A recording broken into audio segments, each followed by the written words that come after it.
Our ancestor is Alash. Our Kirege is a tree. Armstrong, dear world. This is my first video. In this channel, I'll talk about interesting adventures and the cases from the life of good people and some more cool questions for the townspeople. Then I'll not pull. Let's start. Today I'm going to tell you about meeting of Khan Abilkhaiyr and Princess Bopai. Get comfortable. Have a nice listening. The village of Sinduk on the plains of the summer sands, a plateau that wintered over even after rowing in early spring March, continued to bloom with the blue smell of wormwood. The light of the sun, gradually lengthening, refreshed the mood of people, young and old, emerging from winter. On these cold winter days, mountain goats began to appear from different parts of the plateau. Murzatai, led by God, walked of his own accord, exploring the edges of the summer fields, and met a young stranger who was hunting in the desert and lay unconscious. He put on a horse a handsome young man, whose physique was no less than his own.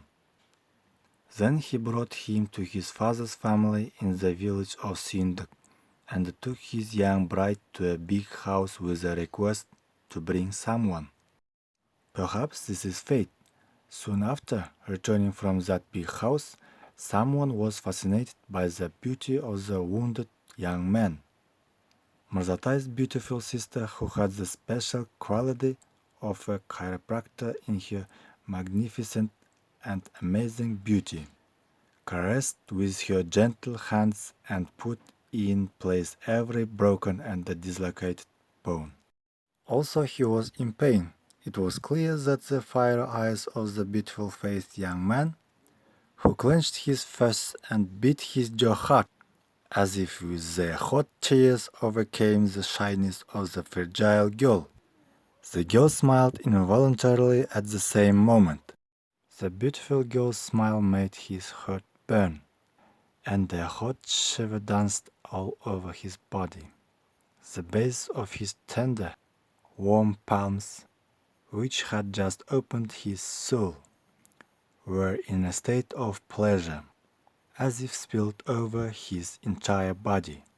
At this sweet moment, a light breeze of young spring fanned Әбілқайыр's fresh, swarthy face with slightly closed eyes. A fair-faced woman entered the yurt, slowly opening the creaking door. "Bopai, Bopaijan," said warmly. "It seems like the big house is looking for you."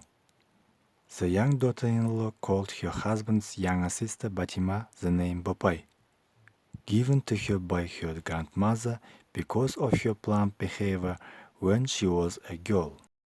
The young sultan heard that daughter-in-law called the young girl who treated him Bopai. A tight thought came to him. Bopai. Is her real name also Bopai? After getting rid of the pain, he felt relieved and relaxed, and at that moment he fell into the arms of a deep sleep. Abulkhaiyr didn't notice how Bopai slowly got up and left. Abulkhaiyr, who spent more than 20 days in the house of Murzatai in the village of Tabnai Suyunduk, began to recover from death.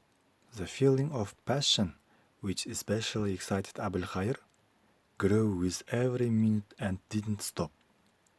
It seems that Bopai, a charming member of the family, has begun to be strongly attracted to the young man these days. Bopai's daughter-in-law, who visited the Murzatai family more often and followed her every step, clearly felt that a special change had taken place in her daughter-in-law's mood. The daughter-in-law knew that the owners of a large family, the head of the family, grandparents, didn't want their daughter to do this under the pretext of treating a young unknown sultan, but she didn't have the courage to openly ban Bopai. Also, the young daughter-in-law didn't want them to be left alone. Bopai didn't stop looking after Abulkhaiyr with his palm until he felt better.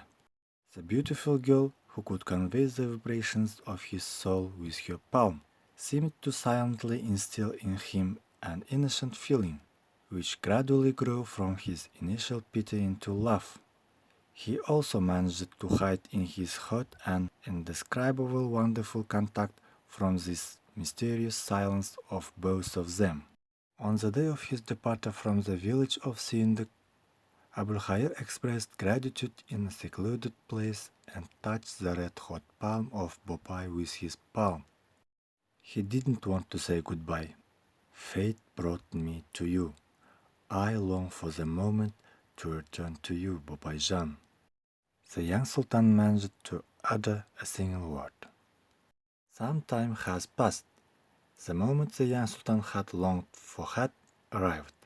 The following year, in mid-April, on one of the sunny days in the western part of Jayik, from the lower reaches of the Gem River to summer pastas, the girl Bopai Batima was married, and the grandiose wedding took place in the village of Sinduk.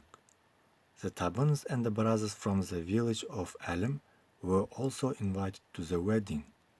The happy people who came out of winter and excited by the spring sun enjoyed the fun of Aday village without any dreams.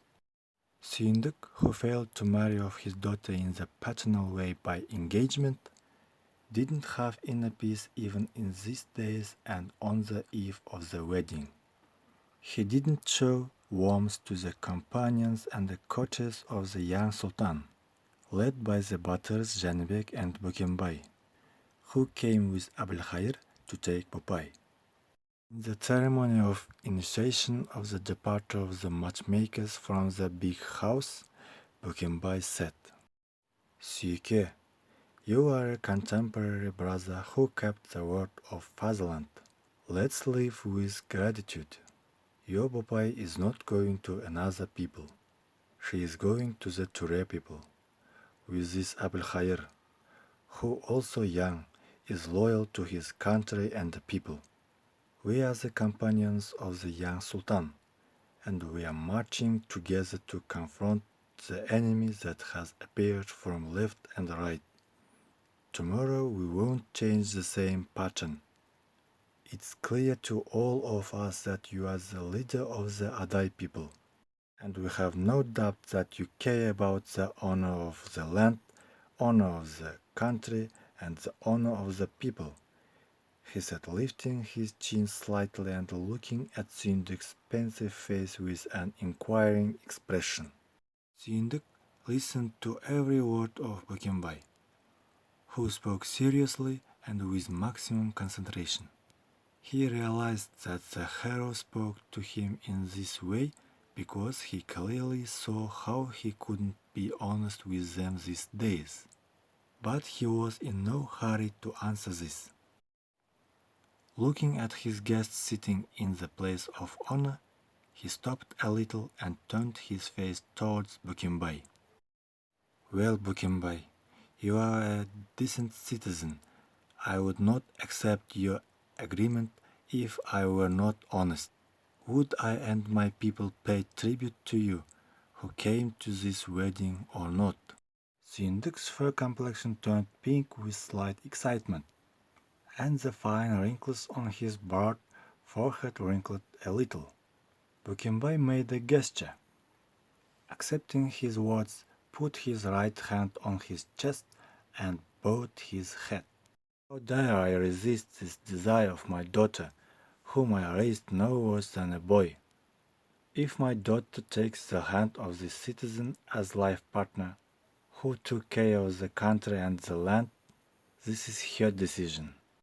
With my paternal desire, I see her of the golden threshold, which she grew freely. If you want to know what's on my mind, that's what I wanted to say. Bravo, bravo, Suyke. Thank you so much for your kind words. Bukembai's mood was relaxed, and he didn't hide his gratitude for Sinduk's words. The moment of sending Bopai to the land of Ture coincided with the morning of tomorrow, when the sun was already sinking to the top. When the warm April sun shone and the blue smell of young spring began to waft, The majestic group, which include Әбілқайыр and Bopai, riding on two white horses, moved east towards Ырғыз. The real romance and love between Әбілқайыр and the beautiful Bopai became one of the wonderful exemplary events for future generations in the Kazakhstan country. It's known that Әбілқайыр fulfilled his civic duty to the Kazakh people 100 times perfectly, and the beautiful Bopai became a good daughter-in-law and a good babysha in the house of Әбілқайыр with humility, intelligence, restraint, common sense and other similar qualities characteristic of a Kazakh woman. Also, she was a woman. She was a noble soul who embodied the intelligence and the heroism of a man. Some information about Әбілқайыр's thinking and Bopai's resourcefulness is given in the works of the English artist John Castle, who was at the court of Әбілқайыр. The story was taken from Madi Aymbetов's book Bopai, Ханым. Thank you for your listening. See you soon. Goodbye.